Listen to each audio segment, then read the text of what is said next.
Hello ഷുട്രുമണീസ്, എന്താണ് വിശേഷം? ഇന്ന് നമ്മൾ ദുബായ്ക്കാരൻ വ്ളോഗില് നമുക്ക് ചപ്പാത്തിക്ക് കൂടെ കഴിക്കാനായിട്ടുള്ള ഒരു തക്കാളി സവോള കറി ഉണ്ടാക്കിയാലോ.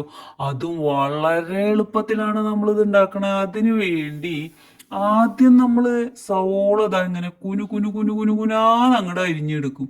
എനിക്ക് കുറച്ച് എരിവൊക്കെ വലിയ ഇഷ്ടമാണ്. അതുകൊണ്ട് ഞാൻ കുറച്ചധികം മുളക് സെറ്റ് ചെയ്തിട്ടുണ്ട്. പിന്നെ തക്കാളി രണ്ടെണ്ണം എടുത്തിട്ടുണ്ട്, അതിനെ അരിഞ്ഞെടുത്തു. ഇനി ഇതിലേക്ക് ഒരു മണം നല്ലോണം വരാനായിട്ട് ഒരു കറിവേപ്പില മൊത്തമായിട്ട് അരിഞ്ഞെടുത്തു.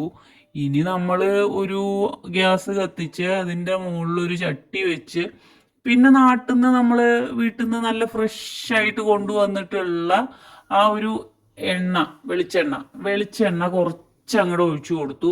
ഇനി അതിലേക്ക് കടുക് വറ കടുക് കുറച്ച് അങ്ങോട്ട് ഇട്ട് കൊടുക്കുകയാണ്. എന്നിട്ട് കടുക് നന്നായി പൊട്ടി തെറിച്ച് ഈ ഇവിടെ മൊത്തം തെറിച്ച് പോയി കഴിഞ്ഞാലാണ് നമ്മൾ അതിലേക്ക് കുറച്ചായിട്ട് ഇതാ സവോള ഇട്ട് കൊടുക്കുന്നു. സവോള പെട്ടെന്ന് ഒന്നിങ്ങനെ മുരിഞ്ഞു വരാനായിട്ട് അതിന്റെ കൂട്ടത്തിൽ ഒരു ഇത്തിരി ഉപ്പ് ചേർത്ത് കൊടുക്കുകയാണ് വെച്ചാൽ വളരെ പെട്ടെന്ന് സവോള ചുവന്ന കളറായിട്ട് വരും. ഇനി നമ്മൾ ഇതാ പച്ചമുളക് ആഡ് ചെയ്ത് കൊടുത്തു. ഇനി ആ തക്കാളി കൂടി നമ്മൾ അങ്ങോട്ട് ഇടുന്നുണ്ട്. ഇനി ഒപ്പം നമുക്ക് എന്താ പറയുക, നമുക്ക് വേണമെങ്കിൽ കറിവേപ്പില ഒപ്പിട്ട് കൊടുക്കാം. പക്ഷേ കറിവേപ്പില അവിടെ വെയിറ്റ് ചെയ്ത് ഇരിക്കാം. ഞാൻ ഉപ്പ് കുറച്ച് കഴിഞ്ഞിട്ടാണ് ഇട്ട് കൊടുത്തത്. ആദ്യം കുറച്ച് ഇട്ട് കൊടുത്തിട്ടുണ്ടായിരുന്നേ. അപ്പൊ പിന്നെ ഇനി നമ്മൾ മഞ്ഞപ്പൊടി ഇട്ടു, ഗരം മസാല ഇട്ടു.